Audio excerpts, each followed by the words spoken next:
एक बार नीतीश जी ने धोखा दिया है, दूसरी बार धोखा दिया। अब मैं आपको बता देता हूं नीतीश जी, आप हमें धोखा नहीं दोगे कि अब हम आपको एनडीए के अंदर लेंगे ही नहीं, आने ही नहीं।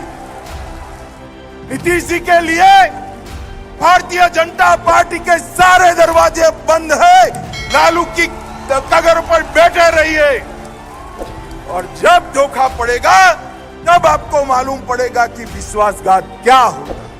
मैंने तो मेरे जीवन में इतना झूठ बोलकर दल बदल करने वाला व्यक्ति ही नहीं देखा। बिहार के अंदर जिनका पूरा जीवन जेपी से लेकर आज तक कांग्रेस का विरोध करते हुए गया, वो नीतीश बाबू केवल और केवल प्रधानमंत्री बनने के लोभ में सोनिया जी की शरण में जाकर बैठे।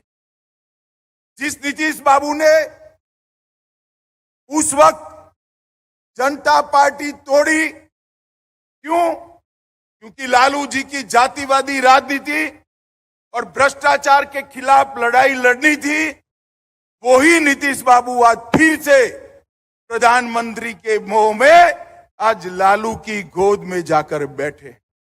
मैं नीतीश बाबू को पूछना चाहता हूं, नीतीश बाबू, हमारे प्रधानमंत्री जी कहते हैं कि बिहार के अंदर डेयरी की बहुत संभावनाएं है, बिहार के अंदर पानी है, बिहार के अंदर भूमि है, बिहार के अंदर मेहनतकश किसान है। बिहार में अगर ढंग से व्यवस्थापन किया जाए तो पूरे भारत में सबसे ज्यादा दूध उत्पादन करने वाला राज्य बिहार बन सकता। मगर आप मुझे बताइए, मोदी जी का ये विचार नीतीश जी कैसे करेंगे? क्योंकि पशु चाहिए दूध उत्पादन के लिए, और पशु रखोगे तो चारा चाहिए। अब चारा छोड़ने वाले लालू के साथ राज्य का मुख्यमंत्री बैठ गया। किसानों का कभी भला हो सकता है भाई? जरा जोर से बोलिए, हो सकता है? मित्रों, हमने तय करना पड़ेगा। देश भर के अंदर गेहूं की खरीदी एमएसपी से होती है, धान की खरीदी एमएसपी के होती है। बिहार के अंदर क्यों नहीं होती? क्योंकि सरकार उदासीन है, सरकार को किसानों की चिंता नहीं है। मैं आगे बताता हूं कि मोदी जी के समय में एमएसपी से धान और गेहूं खरीदने के लिए बजट को 3 गुना कर दिया गया, मगर यहां पर बजट 10 का 10। आज बिहार नीतीश बाबू के सत्ता मोह में जंगल राज बन चुका है। पहले नीतीश बाबू के साथ मिलकर हम लड़ाई लड़े थे, और अब आज मैं बिहार की जनता का इस किसान समागम के माध्यम से आह्वान करने आया हूं कि अब नीतीश जी के खिलाफ जंगल राज को निकालने के लिए हमें लड़ाई करनी है, और ये लालू नीतीश की सरकार को उखाड़ कर फेंक देना है।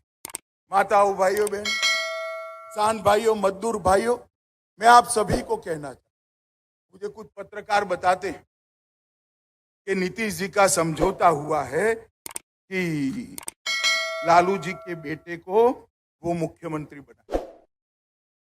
क्यों बनाएंगे? वो तो बने हुए हैं। सीटें कम थी फिर भी भारतीय जनता पार्टी ने उनको मुख्यमंत्री बनाया, मगर उनको मुख्यमंत्री से संतोष नहीं है। हर 3 साल में उनको प्रधानमंत्री बनने का स्वप्न आता। अरे नीतीश बाबू, आपको जिसने स्वप्न दिखा दिया, उन लोगों ने आपको गलत रास्ते पे ले गए। आपको मालूम नहीं, वहां तो जगह भरी पड़ी है। देश की जनता 24 में फिर से एक बार नरेंद्र मोदी जी को प्रधानमंत्री बनाने जा रही। और अब आपने जब वादा कर ही दिया है कि लालू जी के बेटे को आप मुख्यमंत्री बनाएंगे, तो भला तिथि बता दो बिहार वाले को। भैया किसान भाइयों, बताओ, बतानी चाहिए या नहीं तिथि? जरा जोर से बोलो, बतानी चाहिए नहीं? मगर नहीं बताएंगे क्योंकि उनको भी मालूम है कि नहीं बनना है, बाद में लालू जी के साथ भी धोखा करना है। भाइयों और बहनों, एक जमाना था जब बजट आता था, तब बजट के अंदर टैक्स में कितना रिलैक्सेशन मिला इसी की चर्चा होती थी। मोदी जी ने आकर बजट के केंद्र बिंदु में किसान को लाने का काम किया। 2014 में मनमोहन सोनिया सरकार थी, लालू जी की सरकार थी, तब कृषि का बजट 25,000 करोड़ रुपया था। ध्यान से सुनना, 25,000 करोड़ 2014 में। कितना था? जोर से बोलो, कितना था? और इस बजट में कृषि के लिए बढ़ाकर 1,25,000 करोड़ रुपया देने का काम ये देश के प्रधानमंत्री ने।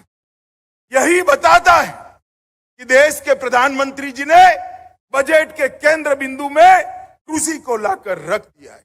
देश का हर किसान, चाहे सीमांत किसान हो, छोटा हो, बड़ा हो, हर एक के बैंक अकाउंट में 6,000 रुपया सालाना डीबीटी से सीधा पहुंच जाता है। और छोटा किसान जो किसानी करता है 2.5 एकड़ से कम, उसको किसानी का खर्चा ही 6,000 होता है, जो खुद मजदूर बनकर अपने खेत में किसानी। मोदी जी ने ऐसी व्यवस्था करी है कि उसको ऋण ही न लेना। इसके साथ साथ एग्रीकल्चर के क्षेत्र में स्टार्टअप की व्यवस्था करी है। और मोदी जी ने अब जो बारिश के आधार पर की खेती करते हैं, ऐसे किसानों के लिए श्री अन्न मोटे अनाज की योजना भी लागू करी है। अब हमारा मोटा अनाज, चाहे बाजरा हो, चाहे ज्वार हो, चाहे मक्का हो, चाहे रागी हो, वो देश और दुनिया के बाजार में जाएगा। और जिनके पास इरिगेशन की व्यवस्था नहीं है, वो सारे किसानों की आज बहुत बड़ी आवक इससे होने वाली। माताओं, भाइयों, बहनों, भारतीय जनता पार्टी की सरकार ने सहकारिता के माध्यम से 2 लाख पंचायतों में सहकारी डेयरी बनाने का संकल्प किया है। डेयरी एक बार बनती है तो बहनों के माध्यम से ही पूरे घर का खर्चा चलता है। डेयरी के लिए सबसे उपयुक्त जगह बिहार है, भूमि है, पानी है, मेहनतकश किसान है। डेयरी यहां देश में सबसे अच्छी बन सकती है, चल सकती है। और आप चिंता मत करो लालू जी की, चारा की चोरी अब नहीं होने वाली है, क्योंकि 25 में यहां पूर्ण बहुमत की भारतीय जनता पार्टी की सरकार बनी। मित्रों, मोदी जी जो 6,000 रुपया भेजते हैं, अब तक 12 किस्तों में 2.25 लाख करोड़ रुपया, मैं फिर से एक बार अमाउंट बताना चाहूंगा, 2.25 लाख करोड़ रुपया किसानों के बैंक अकाउंट में पहुंचाने का काम नरेंद्र मोदी जी ने कर दिया है। और इसके माध्यम से ढेर सारे किसानों ने अपने जीवन के अंदर एक समाज परिवर्तन को महसूस किया।